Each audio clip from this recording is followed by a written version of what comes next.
How's it going, guys? This is Al.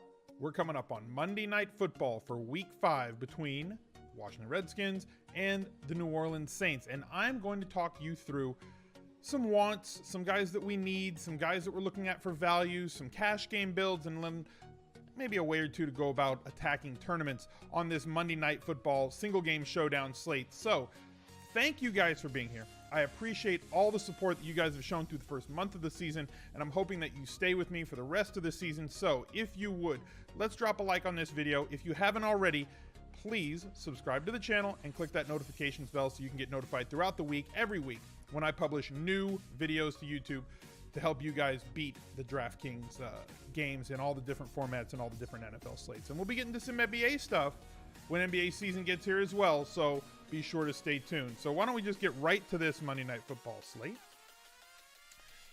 As you can see, Washington, New Orleans. For some reason, I've got one clicked and not the other.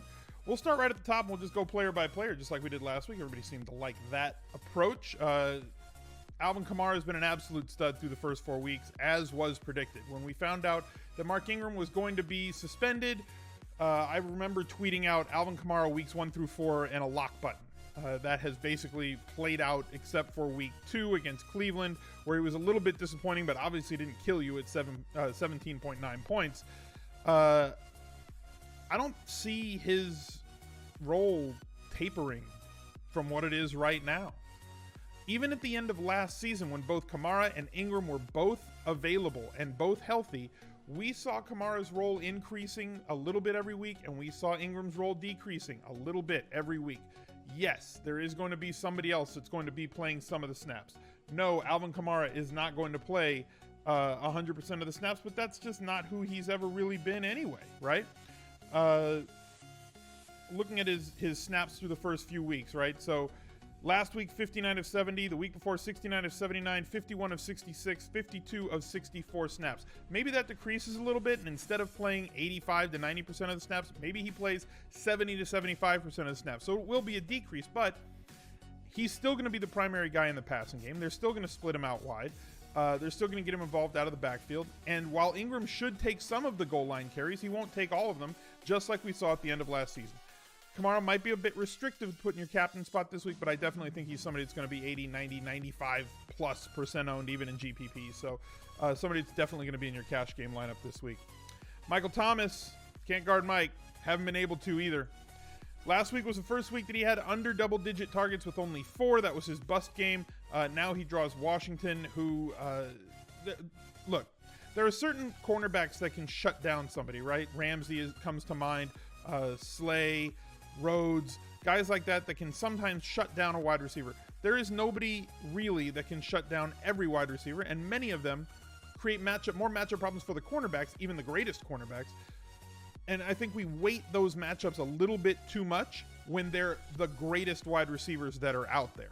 So that being said, I think that Michael Thomas is a matchup-proof guy outside of maybe Ramsey from Jacksonville.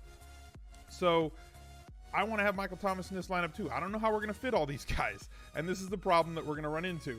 But if you want to go with the leverage fade, right? So you want to play some of the other players that are mid-range, go with Michael Thomas over an Alvin KAMARA if you think that Ingram's going to eat way too much into his, market share of the carries, maybe take 3-4 targets from him, maybe take a goal line carry or whatever from him, maybe take 20% of the snaps away from what he's been getting, right? If he gets 50 to 55 snaps, way different from getting 60 to 75 snaps.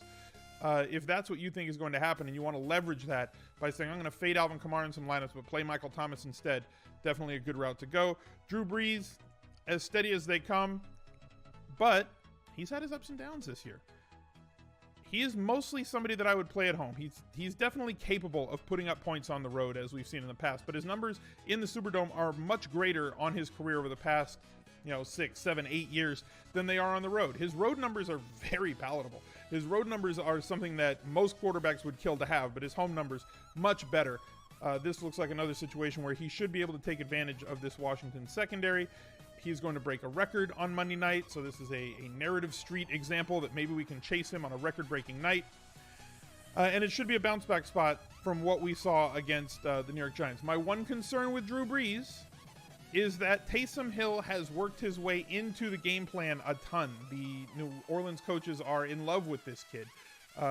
He was a great college quarterback, somebody that when CFB DFS was here a few years ago, it's back now, was a guy that we played all the time because of his rushing upside on top of his ability to throw the football, just his playmaking ability.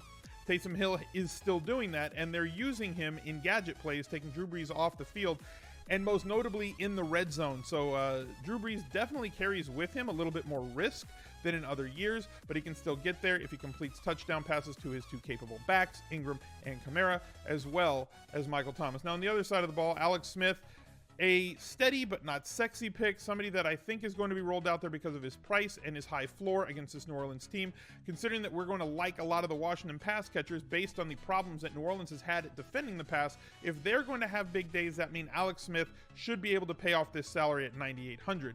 Speaking of those pass catchers, Chris Thompson has been a guy who's been up and down. If Washington is chasing, he is getting a ton of targets. If Washington is ahead, like they were in these two games against Arizona and Green Bay, you're going to see a heavy dose of Adrian Peterson.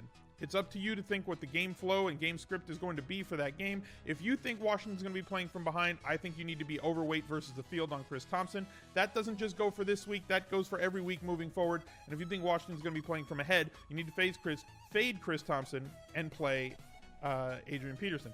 Jordan Reed, one of my favorite Washington players to play on a week-in, week-out basis. He's not playing a full complement of snaps. You're not seeing Jordan Reed on the field for 90% of the time, but he's playing in the 60 to 70% range, which is enough for him to get his 6, 7, 8 targets.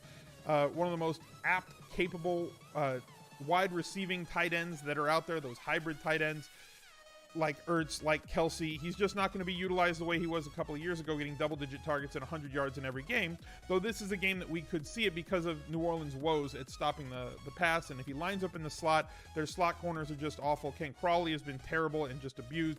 Lattimore being put out on an island. There's nobody for him to shadow this week. I expect him not to just chase around a player because he does not go to the slot, which leads us to our next player that we have to talk about, and he's priced way down here at Jamison Crowder. Only 4 targets a game. 6,200 presents a little bit of a value for us here in week 5.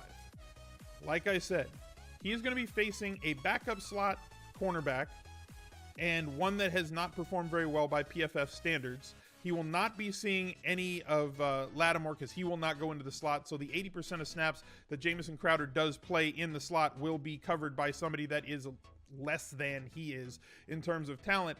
This is a situation that he can exploit, and if you think he can get there for 6,200, I think you have to take advantage. And Paul Richardson as well, 7,200. Somebody else that we want to take advantage of. This is his captain's price. 4,800 is his standard price. We talk about rostering a couple of kickers in this game mode, but they've priced down some of the other players that you don't have to do it. Before, earlier in the season, the way that the pricing was, we wanted to jam in 2 kickers, right? Well, they've priced up the kickers. Lutz up at 5,400, Hopkins at 48. You're going to have a really high floor with these guys, but you're not going to have the ceiling of somebody like Doxson or Richardson or, Ted Ginn's out, but Crowder. So with Ted Ginn out, I think that opens up one of 2 players. Either Cam Meredith, only saw 4 targets, has not played a ton of snaps after coming back from injury after week 2, but he should see an elevated role moving forward. And with him out, where did he go? TRE'QUAN Smith, that's what I was looking for. Not good stats. Game log watchers aren't going to notice that this guy is 1,400. They're not somebody that's going to be on most people's radar unless you're somebody who has listened to the Daily Fantasy Edge. You listen to Adam talk about TRE'QUAN Smith on team preseason and everything else.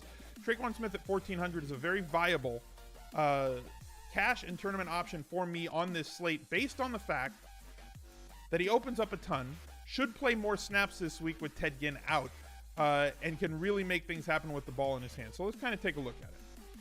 Taysom Hill only 1,600 as well. We might as well take a look. He's not done much, but he's taking a few snaps away from Drew Brees in the red zone. This is the guy that I was mentioning earlier, the quarterback / up back / everything. He's the new age Cordell Stewart. So looking at the guys that we feel we need to have, right? So I feel we need to have him.